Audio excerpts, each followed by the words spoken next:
যে রসুল যখন মেরাজে গিয়ে আল্লাহর কাছে মিললেন, তাহলে তো রসুল আর আল্লাহ একই জিনিস। বলে আমার দেশে বহু আলেমরা আছে দেশে, তাদের বক্তব্য কি? এই লোকগুলোর বক্তব্য এরকম যে আল্লাহর আরশে যখন তিনি গেলেন, তাহলে নিশ্চয়ই তিনি আল্লাহ যে জিনিস দ্বারা তৈরি সেই জিনিস দ্বারা তৈরি। নতুবা মুসা আলাইহিস সালাম আল্লাহকে দেখতে চাইলেন, আল্লাহ বলেন পাহাড়ের দিকে তাকাও। মুসা দেখলো যে কি পাহাড় জ্বলে পড়ে ছারখার হয়ে গেছে, বেহুশ হয়ে পড়লো। নবী কেমনে ওখানে বসতে পারলেন? আমার ভাইয়েরা, আল্লাহ রাব্বুল আলামিন ওজন্যই তো নবীকে মেরাজে নেওয়ার আগে তার সিনাকে চাক করে নিয়েছেন, যারা শুরুতে বলেছিলাম, যাতে করে বেহুশ হতে না হয়। কোরআন সামনে বলবে সেটা। আল্লাহ দরবারে উপনীত হলেন, সালাম কালাম হয়ে গেল, মূল পর্বে আলোচনায় চলে আসলাম। এই জন্য আকীদা পরিষ্কার। মেরাজের শুরুতে বলা হয়েছে সুবহানাল্লাযী আসরা বিআবদিহি, যিনি তার আব্দকে, এখানে বলা হয় নাই আসরা বিনবিয়িহি, আসরা বিরাসূলিহি, এটা বলেন নাই। কি জন্য? কারণ বান্দার যত মর্যাদা হতে পারে, সমস্ত মর্যাদার মধ্যে সবচেয়ে বড় মর্যাদার নাম হচ্ছে আল্লাহর গোলাম হওয়া। কি হওয়া? এইভাবে এখান থেকে আল্লাহর রাসূল সাল্লাল্লাহু আলাইহি ওয়াসাল্লাম সামনের পথ শুরু করলেন, যাত্রা শুরু করলেন। বাইতুল্লাহ শরীফ, মক্কা শরীফ থেকে বাইতুল মুকাদ্দাস পর্যন্ত যে বাহন ছিল তার নাম কি ছিল? বোরাক। খচ্চরের চেয়ে ছোট, গাধার চেয়ে বড়, এরকম একটা প্রাণী নাম ছিল বোরাক। বাইতুল মুকাদ্দাস থেকে এই 7 আসমান পর্যন্ত যে সফর হলো, যা দিয়ে চড়লেন, তার নাম ছিল কি? মেরাজ। আর এই সিদরাতুল মুনতাহা থেকে সামনের যে সফর, অবশ্য এই সফরটা সম্পর্কে বিশুদ্ধ হাদিসগুলোতে কিছু বলা হয় নাই। এই জন্য এখন যেটা বলছি এটা বিভিন্ন তাফসীরি কিতাব থেকে বিশুদ্ধ রওয়ায়াত এখানে কিছু বলে নাই। এখান থেকে রফরফ আল্লাহর রাসূল সাল্লাল্লাহু আলাইহি ওয়াসাল্লামকে দেওয়া হলো। আর রফরফ সম্পর্কে বলা হচ্ছে যে এটা একটা কার্পেট জাতীয়, বিছানা জাতীয়। এটাতে আল্লাহর রাসূল সাল্লাল্লাহু আলাইহি ওয়াসাল্লাম যখন আরোহণ করলেন, যেতে লাগলেন, 70,000 বছর পর্যন্ত চলতে থাকলেন অন্ধকার রাস্তা, আবার 70,000 বছর পর্যন্ত আলোকিত রাস্তা, নূর জল করে রাস্তা। আর এইরকম 70,000 বার অতিক্রম করে তারপরে গিয়ে আল্লাহর আরশের গায়ে ভিড়লেন। আল্লাহর আরশ, আল্লাহর আরশ কত বড়! আল্লাহু আকবার। যেদিন আমরা দেখবো সেদিন বুঝবো। মুমিনরা দেখবে, খালি দেখবে না, এই যুবকরা আরশের তলেও থাকবে। আল্লাহ রাব্বুল আলামিন 7 প্রকারের মানুষদেরকে কিয়ামতের কঠিন দিবসে, যখন আল্লাহর আরশের ছায়া ব্যতীত অন্য কোনো ছায়া থাকবে না, সেই দিন কঠিন মুহূর্তে 7 প্রকারের মানুষদেরকে আল্লাহ রাব্বুল আলামিন আরশের তলে ছায়া দিবেন। জোরে বলুন সুবহানাল্লাহ। সেই 7 প্রকার কারা? শুরুতেই বলেছিলাম মেরাজটা হয়েছিল আল্লাহর নবীর যে বছর চাচাও মারা গেলেন, আল্লাহ নবীর আর একজন মজবুত সাহায্যকারী খাদিজাও মারা গেলেন। হিজরতের আগে আল্লাহর নবী মদিনায় চলে যাবেন, হিজরত করতে হবে। তার আগে মদিনায় গিয়ে কিভাবে রাষ্ট্র পরিচালনা করবেন, কিভাবে কাজ করবেন, সেই জন্য মেরাজ থেকে আরো কয়েকটা জিনিস দেওয়া হচ্ছে। এবারে শুনুন, মেরাজে শুধু বলা হয় নামাজ দিয়েছেন, নামাজও আছে এর মধ্যে, কিন্তু শুধু নামাজ নয়। আল্লাহ সুবহানাহু ওয়া তাআলা বলছেন, আপনাকে আমি 8টা কাজ দিচ্ছি। কয়টা কাজ? 8টা কাজ দিচ্ছি। সামানিয়াতা আসহুমিন, 8টা কাজ আপনাকে দেওয়া হচ্ছে। সেই 8টা কাজ মনে রাখতে হবে, পালন করতে হবে।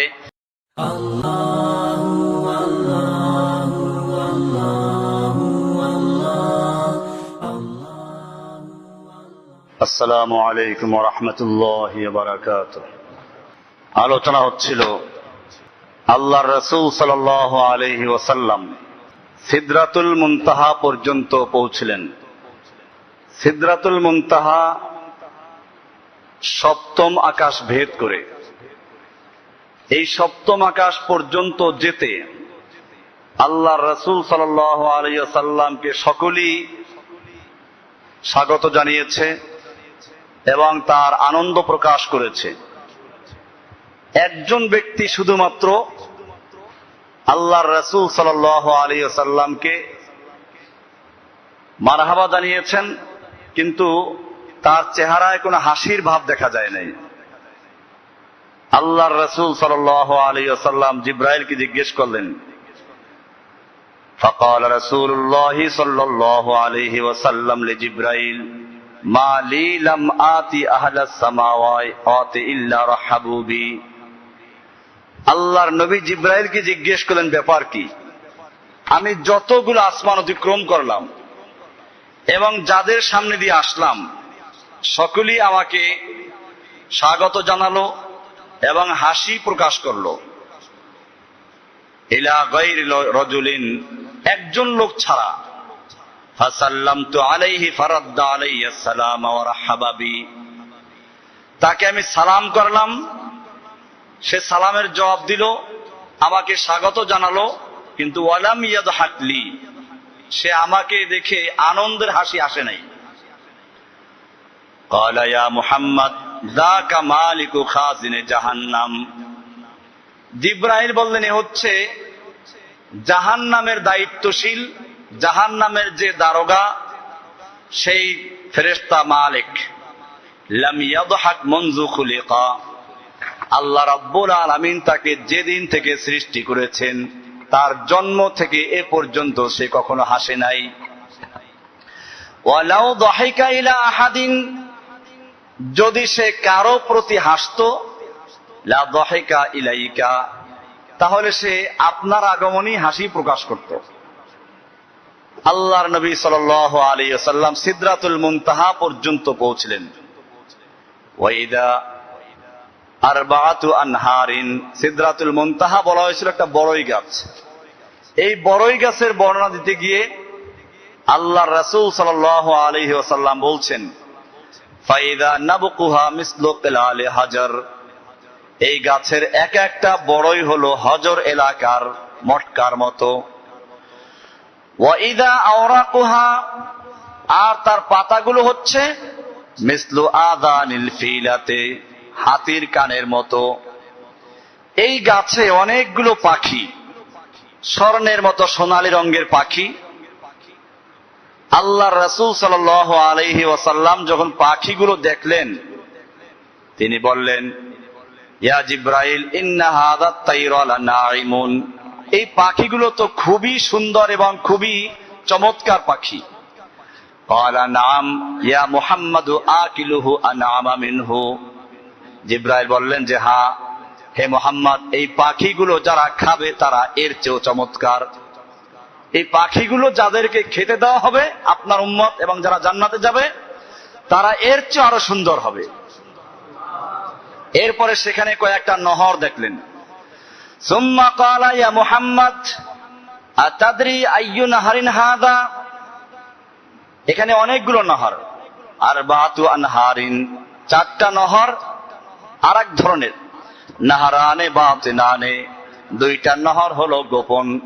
আর নাহারানে জাহিরানে, আর দুইটা নহর হলো প্রকাশ্য। আর একটা নহর দেখলেন সুন্দর স্বচ্ছ সাদা পানি। ফাকুলতু মা হাযা ইয়া জিবরিলু, আমি বললাম ও হে জিব্রাইল, এই নহরগুলো কিসের? ক্বালা আম্মাল বাতিনানে ফানাহারানে ফিল জান্নাতি, গোপন যে দুটো নহর আপনি দেখতে পাচ্ছেন এই দুটো হলো জান্নাতের মধ্যে নহর, জান্নাতের নহরগুলোর উৎস এখান থেকে। ওয়া আম্মাল বাতিনানে ওয়া আম্মা যাহিরানে, আর জাহির বা প্রকাশ্য যে দুটো নহর দেখতে পাচ্ছেন, ফান্নীল ওয়াল ফুরাতু, এটা হচ্ছে নীল এবং ফোরাতের উৎস এখান থেকে। আল্লাহর নবীকে এটা দেখাবার মানি আরো একটা আছে। আপনি এখন যেরকম মক্কায় নিজেকে অসহায় মনে করছেন, আপনাকে বেশি দিন অসহায় থাকতে হবে না। আপনি এখান থেকে যাওয়ার পরে হিজরত করবেন এবং এক সময় এমন হবে এই নীল ফোরাত সহ সমস্ত নদীগুলো আপনার দখলে চলে আসবে। বলুন সুবহানাল্লাহ। সেই ইঙ্গিত ছিল এখানে। আর একটা নহর এই সিদরাতুল মুনতাহার ওখান থেকে দেখতে পেলেন, খুব সুন্দর নহর। সুম্মান তালাকাবি আলা ইলা নাহারিন আলাইহি খিয়ামুল লুলু ওয়াল ইয়াকুত ওয়াল জাবারজাদ, আমাকে একটা নহরের কাছে নিয়ে যাওয়া হলো, যেই নহরের কিনারায় অনেকগুলো খিমা আছে, তাবু আছে। যেই তাবুগুলো লুলু মারজান ইয়াকুত জবরজাত পাথর দিয়ে সজ্জিত। ওয়া আলাইহি তায়রুন আখদারা আনআম, এবং সেই নহরের কিনারায় গাছগাছালিতে অনেক সুন্দর সুন্দর সবুজ রঙের পাখি বসে আছে। ফাকুলতু ইয়া জিবরাইলু ইন্না হাযা আত-তায়রা নাইমুন, পাখিগুলো কি সুন্দর। জিবরাইল ওই উত্তর দিলেন যে হ্যাঁ, যারা এটা খাবে তারা আরো সুন্দর, তারা আরো ভালো মানুষ হবে। এইভাবে আল্লাহর রাসূল সাল্লাল্লাহু আলাইহি ওয়াসাল্লাম সিদরাতুল মুনতাহা পর্যন্ত পৌঁছলেন। সুম্মা উতিতু বিনাইন, এরপরে এখানে আল্লাহর রাসূল সাল্লাল্লাহু আলাইহি ওয়াসাল্লামের সামনে কয়েকটা পেয়ালা আনা হলো। বিনাইন মিন খামরিন, একটা হলো মদের পেয়ালা, ওয়া ইনাউন মিন লাবান, আরেকটা হলো দুধের পেয়ালা, ওয়া ইনাউম মিন আসাল, আরেকটা হলো মধুর পেয়ালা। ক্বালা ফাআখাযতুল লাবান, আল্লাহর রাসূল সাল্লাল্লাহু আলাইহি ওয়াসাল্লাম দুধের পেয়ালাটাকে নিলেন, দুধ পান করলেন। মদের পেয়ালা এবং মধুর পেয়ালা, মদ আর মধু আল্লাহর রাসূল ধরলেন না। জিবরাইল বললেন ক্বালা হাযিহিল ফিতরাতু আনতা আলাইহা ওয়া উম্মাতুকা, আপনি দুধের পেয়ালা গ্রহণ করেছেন, এটাই হচ্ছে আপনার এবং আপনার উম্মতের জন্য মধ্যম পন্থা অবলম্বন করার প্রতীক। আপনি যদি মদের পেয়ালা গ্রহণ করতেন তাহলে আপনার উম্মত বিভ্রান্ত হতো এবং আপনার দিন গ্রহণ করার লোক খুব সামান্যই পেতেন, অল্প লোকই পেতেন যারা হকের উপরে থাকতো। এইভাবে এখান থেকে আল্লাহর রাসূল সাল্লাল্লাহু আলাইহি ওয়াসাল্লাম সামনের পথ শুরু করলেন, যাত্রা শুরু করলেন। এখান থেকে সামনে যাওয়ার যে বাহন, সেইটা সম্পর্কে বলা আছে উতিয়া বিরাফরাফিন, রফরাফ আনা হলো। বাইতুল্লাহ শরীফ, মক্কা শরীফ থেকে বাইতুল মুকাদ্দাস পর্যন্ত যে বাহন ছিল তার নাম কি ছিল? বোরাক। দুনাল বাগাল আফাওকাল হিমার, খচ্চরের চেয়ে ছোট, গাধার চেয়ে বড়, এরকম একটা প্রাণী নাম ছিল বোরাক। বাইতুল মুকাদ্দাস থেকে এই 7 আসমান পর্যন্ত যে সফর হলো, যা দিয়ে চড়লেন, তার নাম ছিল কি? মেরাজ। আর এই সিদরাতুল মুনতাহা থেকে সামনের যে সফর, অবশ্য এই সফরটা সম্পর্কে বিশুদ্ধ হাদিসগুলোতে কিছু বলা হয় নাই, মাঝখান থেকে কিছু বাদ হয়ে গেছে, সামনে গিয়ে আবার মিলে যাবে। এই জন্য এখন যেটা বলছি এটা বিভিন্ন তাফসীরি কিতাব থেকে বিশুদ্ধ রওয়ায়াত এখানে কিছু বলে নাই। এখান থেকে রফরফ আল্লাহর রাসূল সাল্লাল্লাহু আলাইহি ওয়াসাল্লামকে দেওয়া হলো। আর রফরফ সম্পর্কে বলা হচ্ছে যে এটা একটা কার্পেট জাতীয়, বিছানা জাতীয়। এটাতে আল্লাহর রাসূল সাল্লাল্লাহু আলাইহি ওয়াসাল্লাম যখন আরোহণ করলেন, আল্লাহর রাসূল সাল্লাল্লাহু আলাইহি ওয়াসাল্লাম চড়তে যেতে লাগলেন। 70,000 বছর পর্যন্ত চলতে থাকলেন অন্ধকার রাস্তা, আবার 70,000 বছর পর্যন্ত আলোকিত রাস্তা, নূর জলজল করে রাস্তা। আর এইরকম 70,000 বার অতিক্রম করে তারপরে গিয়ে আল্লাহর আরশের গায়ে ভিড়লেন। আল্লাহর আরশ, আল্লাহর আরশ কত বড়! আল্লাহু আকবার। যেদিন আমরা দেখবো সেদিন বুঝবো, মুমিনরা দেখবে, খালি দেখবে না, এই যুবকরা আরশের তলেও থাকবে। সাবআতুন ইউযিল্লুহুমুল্লাহু ইয়াওমা তাহতা যিল্লি আরশিহি ইয়াওমা লা যিল্লা ইল্লা যিল্লুহু। আল্লাহ রাব্বুল আলামিন 7 প্রকারের মানুষদেরকে কিয়ামতের কঠিন দিবসে, যখন আল্লাহর আরশের ছায়া ব্যতীত অন্য কোনো ছায়া থাকবে না, সেই দিন কঠিন মুহূর্তে 7 প্রকারের মানুষদেরকে আল্লাহ রাব্বুল আলামিন আরশের তলে ছায়া দিবেন। জোরে বলুন সুবহানাল্লাহ। সেই 7 প্রকার কারা? যারা নামাজ বাদ দিয়ে ফুটবল খেলা দেখে। সেই 7 প্রকার কারা? যারা ক্লাস বাদ দিয়ে গার্লস স্কুলের সামনে গিয়ে এতিমের মতো বসে থাকে, স্কুল কখন ছুটি হবে। এরা আল্লাহর হাবিব পরিষ্কার করে দিয়েছেন, যুবক একটু কন্ট্রোল করো নিজেকে। আল্লাহর হাবিব বলেন, ওই 7 প্রকার দলের মধ্যে এক প্রকার হবে শাবুন নাশা ফি তাআতিল্লাহি, ওই যুবক, যেই যুবক যৌবনে ইবাদত করতে করতে বড় হয়েছে, আল্লাহর হুকুম পালন করেছে, আল্লাহর হুকুমকে অমান্য করে নাই, সেই যুবকরা কিয়ামতের মাঠে আল্লাহর আরশের তলে ছায়া পাবে। জোরে বলুন সুবহানাল্লাহ। কি আনন্দ হবে তখন। আর কারা? অরাজুলুন দাআতুহু ইমরাতুন দাতু হাসাবিন ওয়া নাসাবিন, একজন পুরুষকে একটা উচ্চ বংশের সুন্দরী নারী আহ্বান করছে তার দিকে, আর সে বলছে কি, আমি আল্লাহকে ভয় করি। আল্লাহকে ভয় করে যেই যুবক বা যেই পুরুষ নিজেকে কন্ট্রোল করবে, সুন্দরী আবার বংশীয় উচ্চ বংশের সুন্দরী নারী তাকে আহ্বান করছে, তারপরেও তার সে আহ্বানকে প্রত্যাখ্যান করছে, বর্জন করছে। কি জন্য? আল্লাহকে ভয় করে। আমি আল্লাহকে ভয় করি এই বলে এই যুবককে আল্লাহ রাব্বুল আলামিন কিয়ামতের মাঠে আরশের তলে ছায়া দিবেন। জোরে বলুন সুবহানাল্লাহ।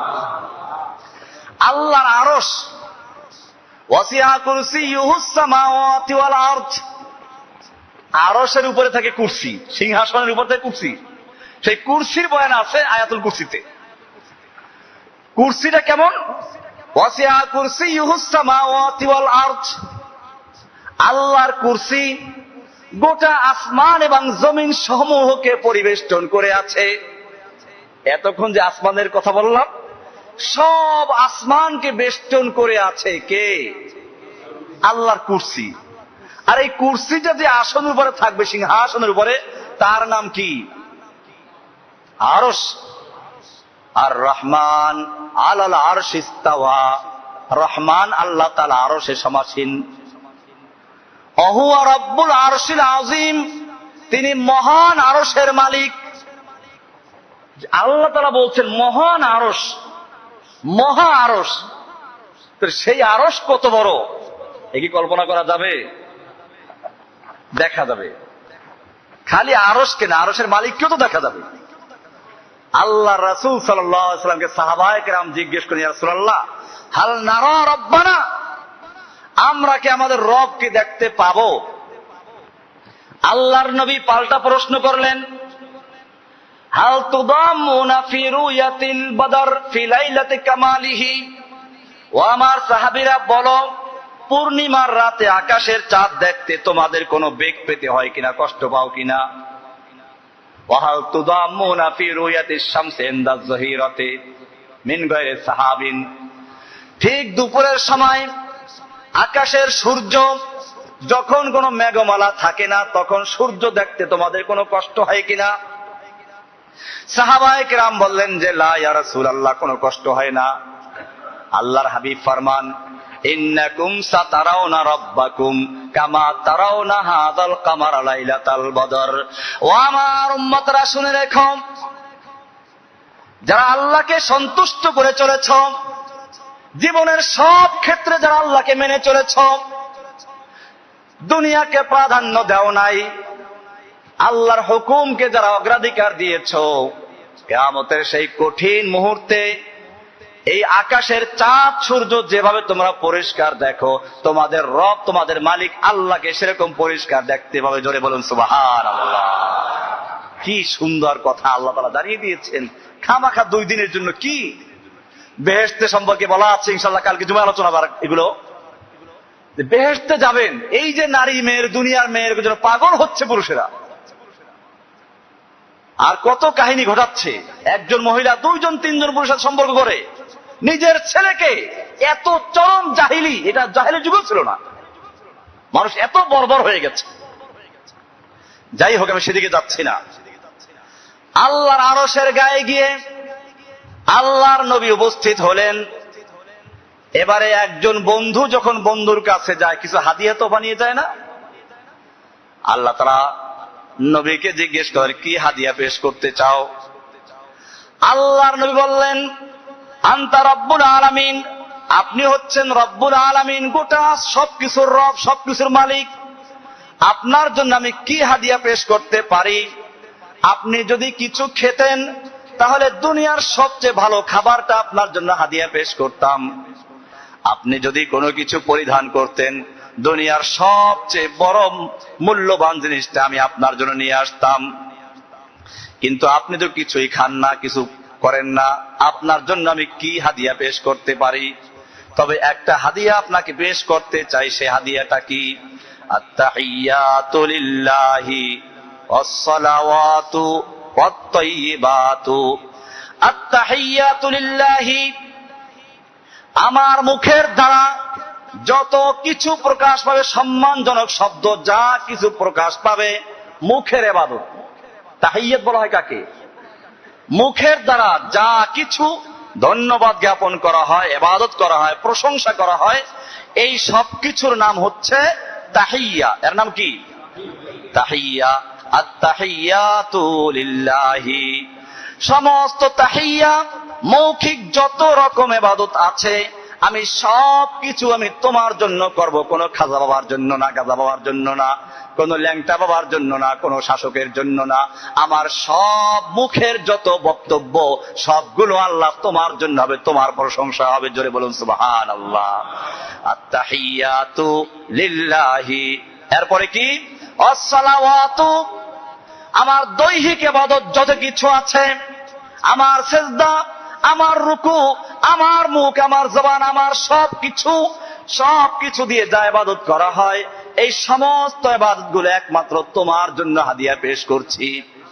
আমার জিহ্বা তোমার জন্য, আমার দেহ তোমার জন্য। ওয়াত-তাইয়্যিবাতু, মাল, আর্থিক যত ইবাদত তাকে বলে তাইয়্যিবাত। তার মানে হচ্ছে আমার মৌখিক ইবাদত, আমার দৈহিক ইবাদত, আমার আর্থিক ইবাদত সবগুলো কেবল তোমার জন্য হবে। আমার টাকা পয়সা কোন খাজা বাবার দরবারে যাবে না, আমার টাকা পয়সা কোন মাজারে পড়বে না, আমার টাকা পয়সা অর্থ সম্পদ কোন পীরকে সন্তুষ্ট করার জন্য হাদিয়া পেশ করা হবে না। যে পীর কোটি কোটি টাকার মালিক হয়ে দুনিয়ার সম্পত্তি গেড়ে যারা দুনিয়ার লোভ লালসায় নিমজ্জিত আছে, আমার টাকা পয়সা, আমার অর্থ সম্পদ কোন পীরের পকেটে যাবে না। আমার অর্থ সম্পদ ঘুষে ব্যয় হবে না, সুদে ব্যয় হবে না, তোমার হুকুম ছাড়া ব্যয় হবে না। আমি তোমার কাছে সেই হাদিয়া পেশ করছি। আত-তাহিয়াতু লিল্লাহি। নামাজে আত্তাহিয়াতু পড়ে, জানে না মুসলমান কি বলতেছে? আত-তাহিয়াতু, আমার সমস্ত মৌখিক ইবাদত কার জন্য? যেই মুসলমান স্বীকার করে আমার মুখ দিয়ে আল্লাহর ইবাদত করবো, আল্লাহ তোমার সামনে আমি সবকিছু তোমার প্রশংসা করব, সেই মুসলমান আল্লাহর হুকুমের বিরোধিতা করতে পারে? আল্লাহর কালামের বিরোধিতা করতে পারে? সেই মুসলমান আল্লাহর কালামের কোন অংশকে বিরোধিতা করতে পারবে? আত-তাহিয়াতু, সমস্ত মৌখিক ইবাদত গুলো কার জন্য? ওয়াত-তাইয়্যিবাতু, ওয়াস-সালাওয়াতু, সমস্ত দৈহিক ইবাদত কার জন্য? দৈহিক ইবাদত কার জন্য? ঝুঁকবো কার সামনে? রুকু করব কার জন্য? সিজদা করব কার জন্য? ওয়াত-তাইয়্যিবাতু, আর সমস্ত আর্থিক ইবাদত গুলো আল্লাহ তোমার জন্য হাদিয়া পেশ করছি।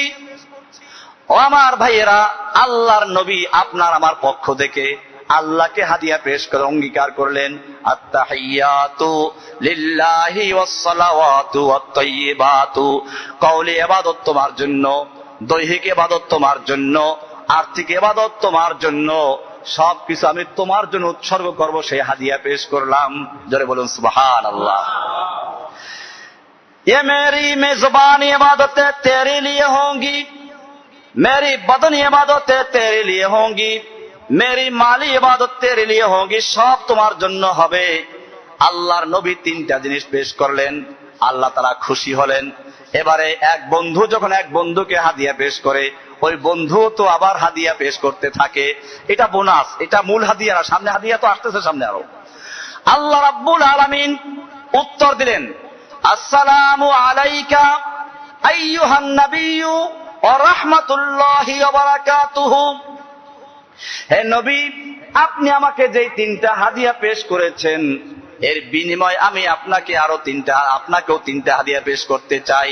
এক নাম্বার হলো আসসালামু আলাইকা আইয়ুহান নাবিয়্যু, হে নবী আপনার উপরে সালাম বর্ষিত হোক, শান্তি বর্ষিত হোক। আপনি যদি আপনার কথা ঠিক রাখতে পারেন, যেই জাতি আমার জন্য তার মৌখিক ইবাদত, দৈহিক ইবাদত, আর্থিক ইবাদত সবগুলো আমার জন্য উৎসর্গ করবে, আমি আল্লাহ আপনাকে অঙ্গীকার করছি আমি সেই জাতির জন্য আসসালামু আলাইকা, তাদের আমি শান্তিতে বসবাস করার সুযোগ দেব। জোরে বলুন সুবহানাল্লাহ। বোঝা গেল গন্ডগোল কোথায়। 2 নাম্বার হলো আর-রাহমাতুল্লাহি, শুধু শান্তিতে বসবাস করতে দিয়ে আমি ছেড়ে দেব না, আল্লাহর দয়া তোমার সঙ্গে থাকবে, ওয়া বারাকাতুহু, এবং বরকত থাকবে, আপনার জন্য সব থাকবে। 3টা জিনিস দেওয়া হলো। আল্লাহর নবী সাল্লাল্লাহু আলাইহি ওয়াসাল্লাম, এখানে একটু খেয়াল করেন, আসসালামু আলাইকা মানে তোমার উপরে, এক বচন। আল্লাহর নবী এই মুহূর্তে আমাদের উম্মতদেরকে বলেন নাই, তিনি গ্রহণ করতে গিয়ে বলেছেন আসসালামু আলাইনা, না মানে আমাদের, আসসালামু আলাইনা ও রাব্বুল আলামিন, তোমার দেওয়া সালাম, রহমত আর বরকত আমি নিজে একা গ্রহণ করছি না, আমি আমার সমস্ত উম্মতদেরকে সাথে নিয়ে আমি তাদের পক্ষ থেকে গ্রহণ করছি। জোরে বলুন সুবহানাল্লাহ।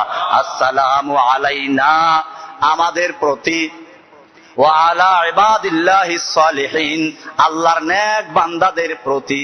গুনাহগার বান্দা গেল কোথায়? গুনাহগার বান্দা নার ভিতরে চলে আসছে আমাদের। আল্লাহর নবী গুনাহগার বান্দাগুলোকে নিজের সঙ্গে শামিল করে নিয়েছেন আর বলেছেন আসসালামু আলাইনা, আমাদের প্রতি আল্লাহর এই সালাম বরকত রহমত বর্ষিত হোক। আমাদের মধ্যে গরিবরা আছে, গুনাহগাররা আছে, পাপীরা আছে, ওয়া আলা ইবাদিল্লাহিস সালিহিন, আর আল্লাহর নেক বান্দাদের প্রতি তাদেরকে আলাদা করে উল্লেখ করেছেন। সালাম হলো। এবারে 2 বন্ধুর মধ্যে যখন এরকম সালাম কালাম পেশ হচ্ছে, হামিলিনে আরশ এবং জিব্রাইল, এজন্যই বলেছি জিব্রাইল যদি আগের থেকে বাদ দিয়ে যান তাহলে এখানে এসে পেছে পড়বেন। জিব্রাইল সহ উপস্থিত ফেরেশতারা বললেন আশহাদু আল্লা ইলাহা ইল্লাল্লাহু ওয়া আশহাদু আন্না মুহাম্মাদান আবদুহু ওয়া রাসূলুহু। ফেরেশতারা বললেন আমরা সাক্ষ্য দিচ্ছি আশহাদু আন্না মুহাম্মাদান আবদুহু ওয়া রাসূলুহু, আশহাদু আল্লা ইলাহা ইল্লাল্লাহ, আল্লাহ ছাড়া আর কোন ইলাহ নেই, আর কোন মাবুদ নেই, আর কারো সামনে দৈহিক ইবাদত আর্থিক ইবাদত কোনো কিছু পেশ করা যাবে না। আমরা সাক্ষ্য দিচ্ছি আমাদের মাবুদ কয়জন? একজন। ওয়া আশহাদু আন্না, আমরা আরো সাক্ষী দিচ্ছি মুহাম্মাদান আবদুহু ওয়া রাসূলুহু, মুহাম্মদ সাল্লাল্লাহু আলাইহি ওয়াসাল্লাম আল্লাহর বান্দা এবং রাসূল। আবদুহু মানে কি? আল্লাহর গোলাম, আল্লাহর দাস। আবদুহু ওয়া রাসূলুহু, আবদুহু আগে বলেছেন, তারপরে রাসূল বলেছেন। আমরা গোলাম কার? আমরা গোলাম, ঠিকই গোলাম, তবে কার গোলাম? না খাজা বাবার। আমরা কোন খাজা বাবার গোলাম না, গাজা বাবার গোলাম না, কোন পীর বাবার গোলাম না। এইগুলো স্পষ্ট করে বললেই তো সমস্যা হয়। আমার ভাইয়েরা, দুনিয়ার জীবনটা অস্থায়ী। প্রত্যেকটা মুহূর্তে একজন মুমিন মনে করবে যে আমি যে কোনো মুহূর্তে শহীদ হয়ে যেতে পারি, এই জন্য তৈরি থাকতে ইনশাআল্লাহ। কাজে হক কথা বলতে আর হক কথা প্রকাশ করতে গোপন করবে না কখনো। আল্লাহকে ভয় করুন, পুরস্কার তো সামনে। যাই হোক, এবারে আল্লাহর সঙ্গে মূল আলোচনা শুরু হচ্ছে। আল্লাহ রাব্বুল আলামিন সালাম কালামের পরে আল্লাহ রাসূলের সঙ্গে আলোচনা করছেন। আলোচনার অনেক লম্বা আলোচনা। সেই আলোচনার মধ্যে আল্লাহ রাব্বুল আলামিন রাসূলুল্লাহ সাল্লাল্লাহু আলাইহি ওয়াসাল্লামকে জিজ্ঞেস করলেন যে তোমার চাহিদা কি আছে বলো। ক্বালু ফাকাল্লামাহুল্লাহু ইনদা যালিকা, আল্লাহ রাব্বুল আলামিন আল্লাহর নবীর সঙ্গে কথা বলেছেন। ফাকালা লাহু সাল, বলা হলো যে তুমি চাও। ফাকালা ইন্নাকা ইত্তাখাযতা ইব্রাহিমা খলিলান, এবারে আলোচনা হচ্ছে, মূল আলোচনা। ইত্তাখাযতা খলিলা ইব্রাহিমা খলিলান, আপনি ইব্রাহিম আলাইহিস সালাতু ওয়াস সালামকে খলিল বানিয়েছেন। ওয়া আতাইতাহু মুলকান আযীমান, এবং তাকে অনেক বড় রাজত্ব দান করেছিলেন। ওয়া কাল্লামতা মূসা তাকলিমান, আর মূসার সঙ্গে আপনি সরাসরি কথা বলেছেন। ওয়া আতাইতা দাউদা মুলকান আযীমান, আপনি দাউদকে দিয়েছেন একটা বড় রাজত্ব। ওয়া আলানতা লাহুল হাদিদা, এবং তার জন্য লোহাকে নরম করে দিয়েছিলেন। ওয়া সাখখারতা লাহুল জিবালা, আপনি তার জন্য পাহাড়কে অধীনস্থ করে দিয়েছিলেন। ওয়া আতাইতা সুলাইমানা মুলকান, আর আপনি সুলাইমানকেও রাজত্ব দান করেছিলেন। ওয়া সাখখারতা লাহুল জিন্না ওয়াল ইনসা ওয়াশ শায়াতিন, এবং সুলাইমানের অধীনস্থ করে দিয়েছিলেন জিন, ইনসান এবং শয়তানগুলোকে, জিনগুলোকে। ওয়া সাখখারতা লাহুর রিয়াহা, বাতাসকেও তার অনুগত করে দিয়েছিলেন। ওয়া আতাইতা লাহু মুলকান লা ইয়ামবাগি লিআহাদিম মিন বাদিহি, এবং তাকে এমন ক্ষমতা দান করেছিলেন, রাজত্ব দান করেছিলেন, যা তারপরে আর কারো পক্ষে সম্ভব নয়। ওয়া আলান্তা ঈসা তাওরাতা, আর তুমি ঈসা আলাইহিস সালামকে তাওরাত দান করেছো, ইনজিল দান করেছো, দুইটারই ইলম ছিল তার। ওয়া জাআলতাহু ইবরিউল আকমাহা ওয়াল আবরাসা, এবং তাকে আপনি কুষ্ঠ রোগী এবং জন্মান্ধ রোগ ভালো করার ক্ষমতা দান করেছিলেন। ওয়া ইউহিল মাউতা বিইজনিকা, এবং আপনার নির্দেশে মৃত্যু ব্যক্তিদেরকে জীবিত করতে পারত। ওয়া আযতাহু ওয়া উম্মাহু মিনাশ শাইতানির রাজিম, আপনি তাকে এবং তার মাকে শয়তানের রাজিম থেকে মুক্ত রেখেছিলেন, যা শুরুতে আলোচনা করা হয়েছিল। ফালাম ইয়াকুন লিশ-শাইতানি আলাইহিমা সাবিল, তাদের উপরে শয়তানের কোনো ক্ষমতা ছিল না। এবারে আপনি আমাকে কি দিবেন? ফাকালা লাহুর রাব্বু আযজা ওয়া জাল্লা, আল্লাহ রাব্বুল আলামিন জবাব দিলেন, ওয়াকাদ ইত্তাখাযতু খলিলান, হে নবী, আপনাকে আমি খলিল হিসাবে, ইব্রাহিমকে শুধু বন্ধু হিসাবে গ্রহণ করেছি তা না, কদ ইত্তাখাযতুকা খলিলান, আমি আপনাকেও খলিল বা বন্ধু হিসাবে গ্রহণ করলাম। জোরে বলুন সুবহানাল্লাহ। অহুয়া মাকতুবুন ফিত তাওরাতি হাবিবুর রহমান, আপনি তো তাওরাত কিতাবে লিখে আছেন হাবিবুর রহমান, রহমানের বন্ধু হিসাবে। ওয়া আরসালতুকা ইলান নাসি কাফাতান বাশীরা ওয়া নাযীরা, এবং আপনাকে আমি গোটা বিশ্ববাসীর জন্য জান্নাতের সুসংবাদ দাতা বাশীর এবং জাহান্নামের থেকে সাবধানকারী নাযীর হিসেবে তৈরি করেছি। ওয়া শারাহাতু লাকা সাদরাকা, এবং আপনার সিনাকে আমি খুলে দিয়েছি। ওয়া ওয়াদাআতু আনকা বিজরাকা, এবং সব দুর্বলতা থেকে আপনাকে মুক্ত করেছি, আপনার সিনা চাক করে সব বের করে দেওয়া হয়েছে। ওয়া রাফা'তু লাকা যিকরাকা, আপনার আলোচনাকে আমি সর্বোচ্চ স্থান দান করেছি। কিয়ামত পর্যন্ত যতবার আজান হবে, আমার নাম উচ্চারণ হবে, ততবার আমার নামের সঙ্গে আপনার নামটা উচ্চারণ হবে। জোরে বলুন সুবহানাল্লাহ। ফালা উযকারু ইল্লা যুকিরতা মাই, আবার যখনই আমার নাম উল্লেখ করা হবে, আজানে হোক, ইকামতে হোক, সব জায়গায় সাক্ষীতে হোক, শাহাদা, কোন ব্যক্তির শাহাদা পূর্ণ হবে না। আশহাদু আল্লা ইলাহা ইল্লাল্লাহ বলল, সঙ্গে সঙ্গে আশহাদু আন্না মুহাম্মাদান আবদুহু ওয়া রাসূলুহু বলতে হবে। কোন ব্যক্তির সাক্ষ্য প্রমাণ হবে না, ঈমান পূর্ণ হবে না যতক্ষণ পর্যন্ত আপনার নবুয়তের সাক্ষী না দিবে, আপনার রিসালাতের সাক্ষী না দিবে। ওয়া জাআলতু উম্মাতাকা খায়রা উম্মাতিন উখরিজাত লিন-নাস, আপনার উম্মতকে আমি সমস্ত উম্মতের মধ্যে শ্রেষ্ঠ উম্মত বলে ঘোষণা করছি। ওয়া জাআলতু উম্মাতাকা উম্মাতান ওয়াসাতা, আপনার উম্মতকে আমি মধ্যমপন্থী উম্মত করে সৃষ্টি করেছি। তাদের মধ্যে বাড়াবাড়িও থাকবে না, ছাড়াছাড়িও থাকবে না, একদিকে আল্লাহকে মানে না আর একদিকে আল্লাহকে মানে, একদিকে ইহুদিদের কঠোরতা আর একদিকে খ্রিস্টানদের শিথিলতা, এই সবের মধ্যে নাই। বরং উম্মাতান ওয়াসাতা, যারা কাজও করবে, সমাজে কাজকর্ম করবে, দুনিয়াতেও চলবে, আখিরাতকেও স্মরণ করবে, মধ্যমপন্থী উম্মত করে আপনাদেরকে আমি, আপনার উম্মতকে সৃষ্টি করেছি। ওয়া জাআলতু উম্মাতাকা হুমুল আউয়ালিনা ওয়া হুমুল আখিরিন, আমি আপনার উম্মতকে সর্বশেষে প্রেরণ করেছি, আপনার উম্মতকে জান্নাতে সর্বপ্রথম প্রবেশ করাবো। ওয়া জাআলতু উম্মাতাকা লা তাজুযু লাহুম খুতবাতুন হাত্তা ইয়াশহাদু আন্নাকা আবদি ওয়া রাসূলি, আর আপনার উম্মতের জন্য আইন করে দিয়েছি, তাদের কোন খুতবা পূর্ণ হবে না, মুকাম্মাল হবে না, যতক্ষণ পর্যন্ত তারা সাক্ষী না দিবে আশহাদু আল্লা ইলাহা ইল্লাল্লাহু ওয়া আশহাদু আন্না মুহাম্মাদান আবদুহু ওয়া রাসূলুহু। এজন্য মুসলমানরা যে কোনো আলোচনার শুরুতে খুতবা পড়বে, কি পড়বে? এই খুতবার নাম খুতবাতুল হাজাত। কি নাম জানে কেউ? খুতবাতুল হাজাত কি জিনিস?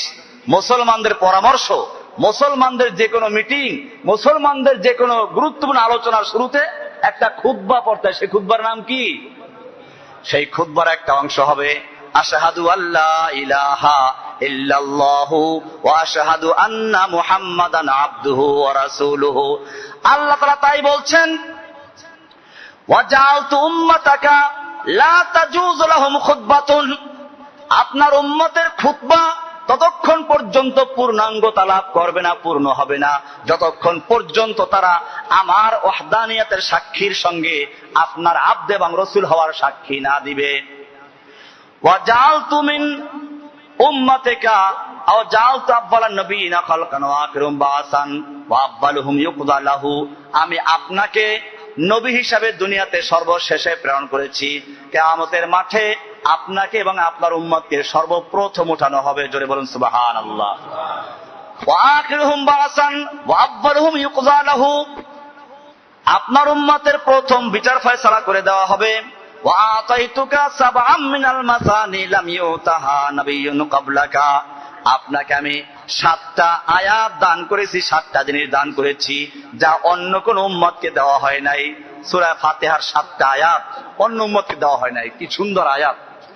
ওয়া আতাইতুকা খাওয়াতিমা সূরাতিল বাকারা মিন কানজি তাহতিল আরশ, আপনাকে সূরা বাকারার শেষের আয়াতগুলো দান করেছি যেগুলো আরশের তলে সংরক্ষিত ছিল। আরশের তলে আল্লাহর বিশেষ খাজানা ধনভাণ্ডারের মধ্যে সংরক্ষিত মূল্যবান সম্পদের মধ্যে একটা সম্পদ হচ্ছে সূরা বাকারার শেষের আয়াতগুলো। এটা শুধু আপনাকে দেওয়া হলো, অন্য কোন নবীকে অন্য কোন উম্মতকে দেওয়া হয় না। জোরে বলুন সুবহানাল্লাহ। রব্বানা লা তুআখিযনা ইন নাসিনা আও আখতানা, সূরা বাকারার শেষের আয়াত যেটা এখানে উল্লেখ করা হচ্ছে। রব্বানা, ও আমাদের রব শিখিয়ে দিয়েছেন, এইটা খাস শিখানো দোয়া। মানুষ তো আল্লাহর শিখানো দোয়া পড়ে না, নিজের মন গড়া দোয়া পড়ে। রব্বানা লা তুআখিযনা ইন নাসিনা আও আখতানা, ও আমাদের রব আমরা যদি ভুল করে ফেলি, ইচ্ছায় অনিচ্ছায় ভুল করে ফেলি, তুমি আমাদেরকে পাকড়াও করো না। তুমি পাকড়াও করলে আমরা কিন্তু বাঁচতে পারবো না। রব্বানা লা তুআখিযনা ইন নাসিনা ওয়া আখতানা রব্বানা ওয়া লা তাহমিল আলাইনা, ও আমাদের রব তুমি আমাদের উপরে এমন কোন দায়িত্ব দিও না যেটা আমাদের পক্ষে সম্ভব না। মা লা তাকাতা লানা বি ওয়াফু আন্না, আমাদের ক্ষমা করো। ওয়াগফির লানা ওয়াফু আন্না, আমাদের গুনাহগুলো মাফ করে দাও। ওয়াগফির লানা, ক্ষমা করে দাও। ওয়ারহামনা, তুমি দয়া করো, ক্ষমা করে ছেড়ে দিও না, দয়াও করো। আনতা মাওলানা, তুমি আমাদের একমাত্র মাওলা। ফানসুরনা আলাল কওমিল কাফিরিন, তুমি আমাদেরকে কাফেরদের বিরুদ্ধে তুমি আমাদেরকে সাহায্য করো। জোরে বলুন সুবহানাল্লাহ। কি সুন্দর জিনিস দিয়েছেন আল্লাহ তাআলা, তাই বলছেন ওয়া আতাইতুকা, আমি আপনাকে দান করেছি খাওয়াতিমা সূরাতিল বাকারা, সূরা বাকারার শেষের আয়াতগুলো। মিন কানজি তাহতিল আরশ, আরশের তলে যেই সংরক্ষিত খাজানা রয়েছে, ধনভাণ্ডার রয়েছে, সেইখান থেকে মূল্যবান জিনিসটা আপনাকে দান করেছি। লাম উতিহা নাবিয়ান ক্বাবলাকা, আপনার আগে ইতিপূর্বে কোন নবীকে আমি দান করে নাই। ওয়া আতাইতুকা আল কাউসার, আর আপনাকে আমি কাউসার দান করেছি। ইন্না আতাইনাকাল কাউসার, যেই কাউসার হাসরের ময়দানে আপনি আপনার হাতে থাকবে, আপনি পান করাবেন। হাজার হাজার লক্ষ লক্ষ পেয়ালা সেখানে থাকবে। বর্ণনা আসতেছে, মেরাজে ফেরার সময় সব দেখানো হবে। আপনাকে কাউসার দান করেছি, যেই কাউসার থেকে আপনি আপনার উম্মতদেরকে পানি পান করাবেন। এটা শুধুমাত্র আপনার বৈশিষ্ট্য, অন্য কাউকে দেওয়া হয় নাই। এই কয়েক দফা আলোচনা হলো, এরপরে এখন সামনে মূল আলোচনার আরেকটা অংশ রয়ে গেছে। শুরুতেই বলেছিলাম মেরাজটা হয়েছিল আল্লাহর নবীর যে বছর চাচাও মারা গেলেন, আবু তালেব মারা গেলেন। আল্লাহ নবীর আর একজন মজবুত সাহায্যকারী খাদিজাও মারা গেলেন। হিজরতের আগে আল্লাহর নবী মদিনায় চলে যাবেন, হিজরত করতে হবে। তার আগে মদিনায় গিয়ে কিভাবে রাষ্ট্র পরিচালনা করবেন, কিভাবে কাজ করবেন, সেই জন্য মেরাজ থেকে আরো কয়েকটা জিনিস দেওয়া হচ্ছে। এবারে শুনুন, মেরাজে শুধু বলা হয় নামাজ দিয়েছেন, নামাজও আছে এর মধ্যে, কিন্তু শুধু নামাজ নয়। আল্লাহ সুবহানাহু ওয়া তাআলা বলছেন ওয়া আতাইতুকা সামানিয়াতা আসহুমিন, আপনাকে আমি 8টা কাজ দিচ্ছি। কয়টা কাজ? 8টা কাজ দিচ্ছি। সামানিয়াতা আসহুমিন, 8টা কাজ আপনাকে দেওয়া হচ্ছে। সেই 8টা কাজ মনে রাখতে হবে, পালন করতে হবে। 1 নাম্বার হলো আল ইসলাম। 1 নাম্বার কি? বোঝা গেল ইসলাম একটা বিষয়, এটা আল্লাহ তাআলা দান করেছেন। এই ইসলাম প্রথম আমাকে গ্রহণ করতে হবে, ইসলামে পরিপূর্ণ প্রবেশ করতে হবে। কেউ যদি ইসলামে প্রবেশ না করে মনে করে পার পেয়ে যাব, না, পার পাবে না। আল্লাহ তাআলা পরিষ্কার করে দিয়েছেন, ইন্নাদ-দীনা ইনদাল্লাহিল ইসলাম, আল্লাহর কাছে একমাত্র শুধুমাত্র দিন হচ্ছে কি? ইসলাম। ইসলাম ছাড়া অন্য কোন দিন গ্রহণযোগ্য হবে না। কোরআনে তাও বলা আছে, ওয়ামাইয়াবতাগি গায়রাল ইসলামের দীনান, ইসলাম ছাড়া অন্য কোন দিন যদি কোনো ব্যক্তি গ্রহণ করে, কোন ব্যক্তি যদি ইসলাম ছাড়া অন্য কোন মতবাদ, অন্য কোন জীবন ব্যবস্থা, অন্য কোন ধর্ম গ্রহণ করে, ইহুদি হোক, খ্রিস্টান, হিন্দু, বৌদ্ধ হোক, গণতন্ত্র হোক, সমাজতন্ত্র, রাজতন্ত্র হোক, যত জীবন ব্যবস্থা আছে, যে কোনো ধর্ম আছে, যেটাকে গ্রহণ করবে, ধর্ম নিরপেক্ষতা হোক না কেন, যেটাই গ্রহণ করবে, ওয়ামাইয়াবতাগি গায়রাল ইসলামের দীনান ফালান ইউকবালা মিনহু, তার থেকে কোনো কিচ্ছু গ্রহণযোগ্য হবে না, ওয়াহুয়া ফিল আখিরাতি মিনাল খাসিরিন, সে ব্যক্তি আখিরাতে ক্ষতিগ্রস্ত হয়ে যাবে, তার কিছুই গ্রহণযোগ্য হবে না। আল্লাহ বলছেন ইসলাম ছাড়া অন্য কিছু গ্রহণযোগ্য হবে না। বর্তমানে ইংরেজদের দালাল, ইহুদি খ্রিস্টানদের দালাল অনেক পীর বের হয়েছে, যাদের বক্তব্য হলো পরকালে মুক্তির জন্য ইসলাম ধর্ম গ্রহণ করার কোনো প্রয়োজন নাই। যার যার ধর্মে বসে সে যদি তার মালিককে ডাকে তাহলেই নাকি পার পেয়ে যাবে। এর উপরে আমি বিস্তারিত আলোচনা করেছি, আজকে বিস্তারিত আলোচনা করছি না। ইসলাম, ওয়াতাইতুকা আল ইসলাম, 2 নাম্বার হচ্ছে ওয়াল হিজরাতু, হিজরত দিয়েছে আপনাকে। হিজরত মূল্যবান জিনিস। যেই জমিনে আল্লাহর হুকুম পালন করা যাবে না, সেই জমিনে মুসলমানদের থাকার সুযোগ নাই। ফেরেশতারা যখন জান কবজ করবে, তখন জিজ্ঞেস করবে, তারা বলবে যে আমরা তো এটা করতে পারি না, কারণ আমাদের সমাজ করতে দেয় নাই। ফেরেশতারা কি বলবেন? তাওয়াফাহুমুল মালায়েকাতু যালিমি আনফুসিহিম, ফেরেশতারা বলবেন আলাম তাকুন আরদুল্লাহি ওয়াসিআ, আল্লাহর জমিন কি প্রশস্ত ছিল না? ফাতুহাজিরু ইলাইহা, সেখানে হিজরত করে যেতে। এই 2 নাম্বার হিজরত দান করেছেন। এর উপর আমার বিস্তারিত লেখা আছে, লেকচার শিট আছে, এর উপরে যাদের প্রয়োজন দেখে নেবেন। আল হিজরাতু ওয়াল জিহাদু, 3 নাম্বার যেই জিনিসটা দান করলেন তা হলো কি?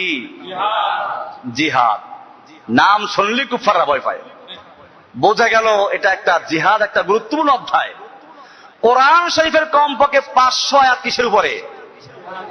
হাদিসের। প্রত্যেকটা হাদিসের অধ্যায়ের একটা শিরোনাম আছে কিতাবুল জিহাদ, বুখারী, মুসলিম, তিরমিজি, নাসাই।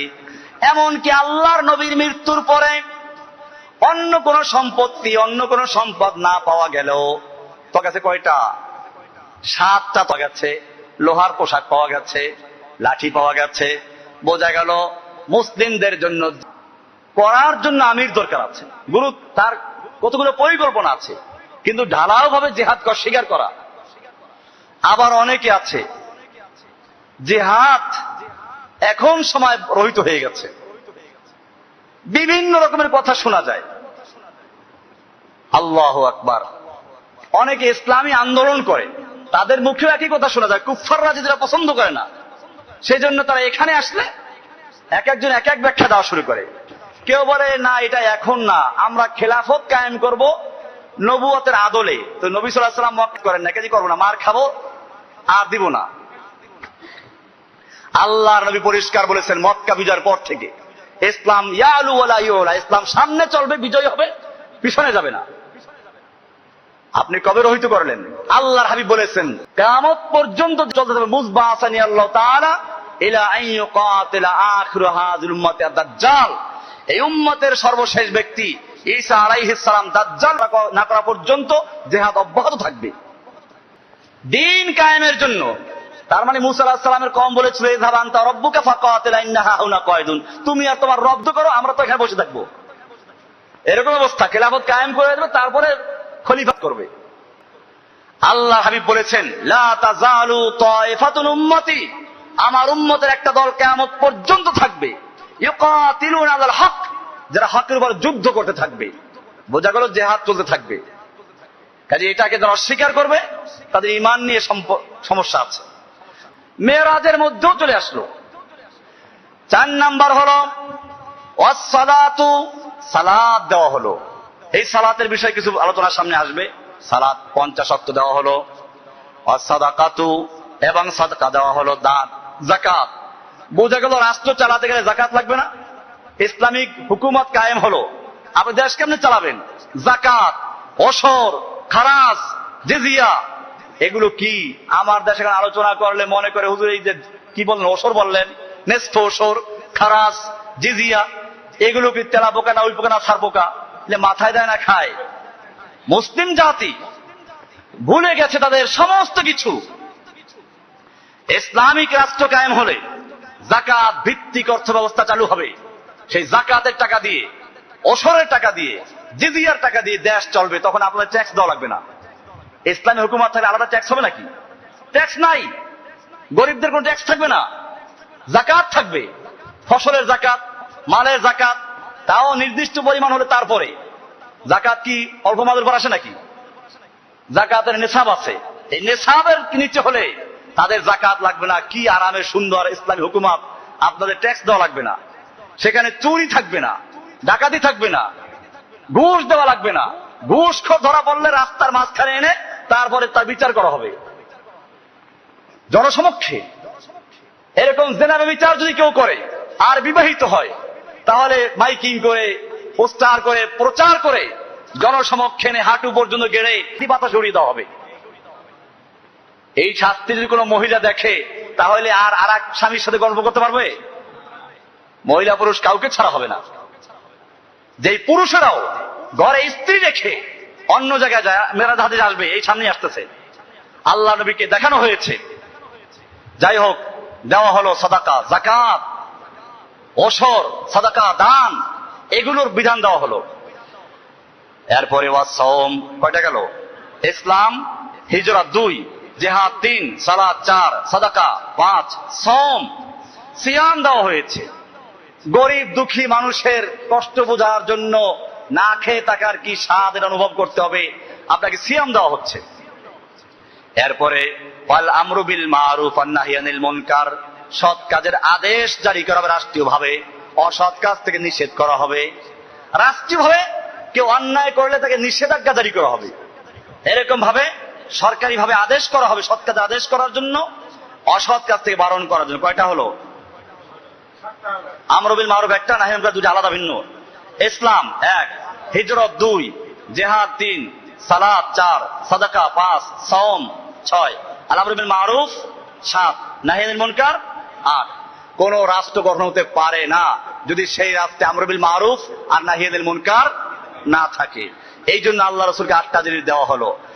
আর সালতুকা, এইভাবে আল্লাহ রাব্বুল আলামিন আরো কিছু বোনাস দিলেন। এই 8টা হলো মূল। একটা রাষ্ট্র পরিচালনা করার জন্য আপনি মদিনায় হিজরত করে যাবেন, রাষ্ট্র গঠন করবেন, আপনাকে 8টা জিনিস দেওয়া হলো। এরপরে কিছু বোনাস দেওয়া হচ্ছে।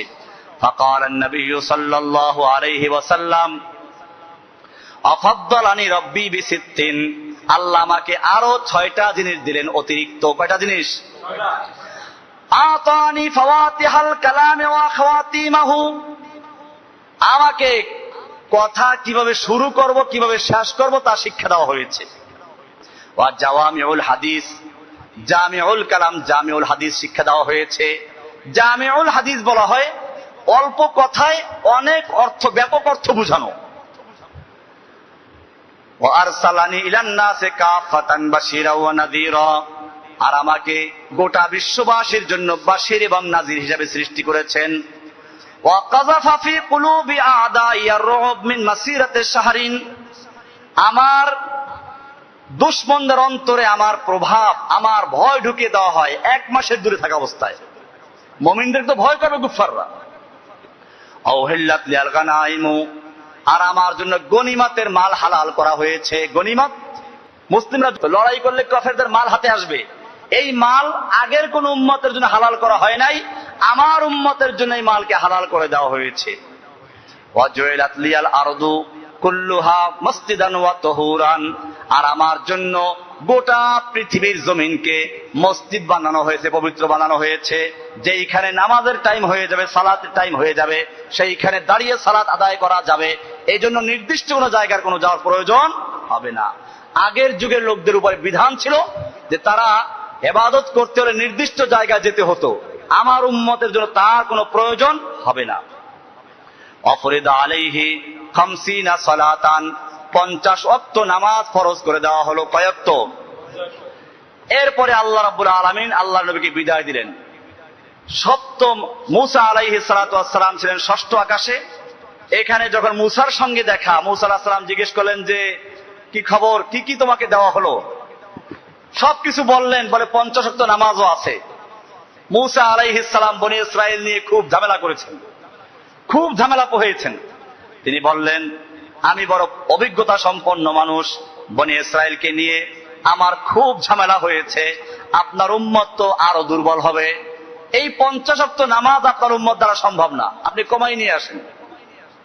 আল্লাহর কাছে গেলেন, আল্লাহ তাআলা 5 ওয়াক্ত নামাজ কমাইলেন। আবার আসলেন, মূসা আলাইহিস সালাম আগের কথাই বললেন। এইভাবে 9 বার গেলেন। 9 বার আসা যাওয়া করলে কত নামাজ কমে গেল? 5 বার করে 45 ওয়াক্ত কমে গেল। এরপরেও মূসা আলাইহিস সালাম বলেছিলেন যে আপনি আল্লাহর কাছে যান, আরো কমাই নিয়ে আসেন। আল্লাহ রাসূল সাল্লাল্লাহু আলাইহি ওয়াসাল্লাম বলেন, আমার লজ্জা হয়। কারণ হচ্ছে এই যে যদি আর একবার যায় 5 ওয়াক্ত নামাজ কমাই দেওয়া, তার আর কিছু থাকবে? আল্লাহর হাদিয়া, এটা আমার জন্য গৌরবের বিষয়, উম্মতের জন্য গৌরবের বিষয়, আমি নিতে চাই। সেজন্য আর গেলেন না। আল্লাহর পক্ষ থেকে ওহী নাযিল হয়ে গেল, মা ইউবাদদালুল কাওলু লাদাইয়া ওয়া মা আনা বিযাল্লামিল লিল আবিদ। মা ইউবাদদালুল কাওলু লাদাইয়া, আমার কাছে কথার কোনো পরিবর্তন নাই। 50 থেকে 5-এ আসলো, তারপরে পরিবর্তন নাই। হাদিসে জবাব এসেছে লাদাইয়া। কোরআনের কোন জায়গায় যদি প্রশ্ন আসে, ওইখানেই উত্তরের ইঙ্গিত আছে। কিন্তু মুশকিল হচ্ছে এখন অনেক জেনারেল শিক্ষিত ডাক্তার, ইঞ্জিনিয়ার, এরাও চিন্তাবিদ, ইসলামী চিন্তাবিদ, চিন্তার খেলায় ঘুমাসে না রাত্রে, বই লেখে। এইগুলোতে কোরআন হাদিসের ভাষা না বোঝার কারণে অনেক জায়গায় উম্মতকে গোমরাহ করে ফেলছে। এজন্য কোরআন বোঝার জন্য কোরআনের ভাষা ভালো করে বুঝতে হবে। হ্যাঁ, আপনি পড়েন, কিন্তু ওলামায়ে কেরামদের সঙ্গে যোগাযোগ রাখতে হবে। আল্লাহ তাআলা পারতেন কোরআন শরীফ দিয়ে দিতে উম্মতকে যে পড়ো, না, আল্লাহর নবীকে দিয়েছেন, নবী শিক্ষা দিয়েছেন সাহাবায়ে কেরামদেরকে। সাহাবায়ে কেরামদের ভাষা কি ছিল? তারপরে কি তারা নিজেরা নিজেরা পড়ে কোরআন শরীফ মুখস্থ করেছেন? আল্লাহ নবী পড়ান নাই? কেন পড়াবার দরকার ছিল? কি ইয়াতলু আলাইহিম আয়াতিহি। আল্লাহর নবীর মূল 4টা দায়িত্ব। কয়টা দায়িত্ব? হুয়াল্লাযী বাআসা ফিল উম্মিয়্যিনা রাসূলাম মিনহুম, যে আল্লাহ তাআলা তাদের মধ্যে রাসূল পাঠিয়েছেন। ইয়াতলু আলাইহিম আয়াতিহি, যে রাসূল উম্মতের উপরে আল্লাহর আয়াতকে তেলাওয়াত করবেন, তেলাওয়াত করবে। তেলাওয়াতের মধ্যেও সওয়াব আছে। ওয়া ইউআল্লিমুহুমুল কিতাবা ওয়াল হিকমাতা, আর কিতাব ও হিকমতের তালিম করবেন, শিক্ষা দিবেন। বোঝা গেল তালিম করার প্রয়োজন আছে। কেবল আপনি একটা বই পড়লেন আর মনে করেন আমি পণ্ডিত হয়ে গেছি, সব বুঝে ফেলেছি, না, এটা হবে না। এটা আল্লাহ তাআলা যদি এরকমই হতো তাহলে একটা আসমানি কিতাব দিয়ে দিতেন, উম্মতরা পড়ো। না, এরকম দেওয়া হয় নাই। এই জন্য আপনারা যারা যুবকেরা আছেন, খবরদার। আমি দেখেছি অনেক যুবকেরা এই সমস্ত বিভিন্ন লোকদের চক্করে পড়ে, একজন ডাক্তার, একজন ইঞ্জিনিয়ার, ভালো কথা, কোরআন গবেষণা করে করুক, কিন্তু যদি তার কোন ওলামায়ে কেরামদের সঙ্গে যোগাযোগ না থাকে, তাহলে সেই ব্যক্তি ইসলামের উপকার করার চেয়ে উম্মতকে গোমরাহ করবে সবচেয়ে বেশি। এজন্য আমাদের ভাইদেরকে বলছি, দিনী ভাইদেরকে বলবো যে খবরদার। একজন লোক কয়েকদিন ইসলামের বিভিন্ন জিনিস ঘোরাফেরা করলো, আর ইসলামের গবেষণা শুরু করলো, আপনি মনে করেন গবেষক হয়ে গেছে, চিন্তাবিদ হয়ে গেছে। নতুন নতুন কিছু গবেষণামূলক কথা বললো। হ্যাঁ, সে ডাক্তারি পড়াশোনা করেছে, এখন সে ডাক্তারি দিয়ে কোরআনকে গবেষণা করে। একজন ইঞ্জিনিয়ার, সে তার বিদ্যা দিয়ে কোরআন গবেষণা করছে। এই জন্য হয়তো লচকদার কিছু কথা আসতে পারে, চমকদার কথা আসতে পারে, যেটা আলেমদের মুখে আসবে না। কিন্তু খেয়াল রাখতে হবে, হক্কানি ওলামায়ে কেরাম, ওলামায়ে রব্বানি, যারা কোরআন হাদিসে ইলম রাখে এবং সে অনুযায়ী আমল করে এবং সে কথা বলে। আবার তাবিজ লেখার হুজুর না, আবার কোরআন হাদিসের কিতাব নাই, পাওয়া যায় কি হুজুরের কামরায় গেলে দেখা যায় লাল কালির ডিব্বা, আর পাওয়া যায় কয়েকটা কি তাবিজের বই, আর জিন ভূত তারায়। এইসব না, আবার উম্মতকে গোমরাহ করেছে 2 দল লোকে। যাই হোক, আল্লাহ রাব্বুল আলামিন এই কিতাব দান করলেন। 50 ওয়াক্ত নামাজ ফরজ করা হয়েছিল, সেখান থেকে 5 ওয়াক্তে আসলো। আর আল্লাহ বলছেন, মা ইউবাদদালুল কাওলু লাদাইয়া, আমার কাছে কথার কোনো পরিবর্তন নেই। এখানে উত্তর আছে, 5 ওয়াক্ত থেকে 50 ওয়াক্ত থেকে 5 ওয়াক্তে আসলো, তারপরে তার পরিবর্তন নাই। কেমনে হলো এটা? ওখানে বলা আছে লাদাইয়া, আমার কাছে পরিবর্তন নাই। তার মানে হলো, ও আমার নবী, আপনার উম্মতকে আমি 50 ওয়াক্ত নামাজ দিয়েছিলাম, ওই 50 ওয়াক্তের জন্য একটা সওয়াব বরাদ্দ করেছিলাম। আপনার উম্মতকে কম করতে করতে 5 ওয়াক্ত নামাজ দিয়েছি ঠিক, কিন্তু আমার কাছে সওয়াব 50 ওয়াক্তের জন্য যা বরাদ্দ করেছিলাম তার থেকে বিন্দু মাত্র কমানো হবে না। জোরে বলুন সুবহানাল্লাহ। মা ইউবাদদালুল কওলু লাদাইয়া, আমার কাছে কোনো পরিবর্তন নেই। পরিবর্তন হয়েছে উম্মতের কাছে, পরিবর্তন হয়েছে মানুষের কাছে। মানুষ 50-এর জায়গায় 5 আদায় করবে, কিন্তু আমার কাছে ওই 50 ওয়াক্তের জন্য যে সওয়াব বরাদ্দ করেছিলাম সেই সওয়াবগুলো আপনার উম্মতকে বোনাস দান করবো। জোরে বলুন সুবহানাল্লাহ। কোনো পরিবর্তন নাই। আল্লাহর নবী এবারে মেরাজ থেকে রওনা হয়ে চলে আসছেন। সাল্লাল্লাহু তাআলা আলা নবিয়িনা মুহাম্মদ।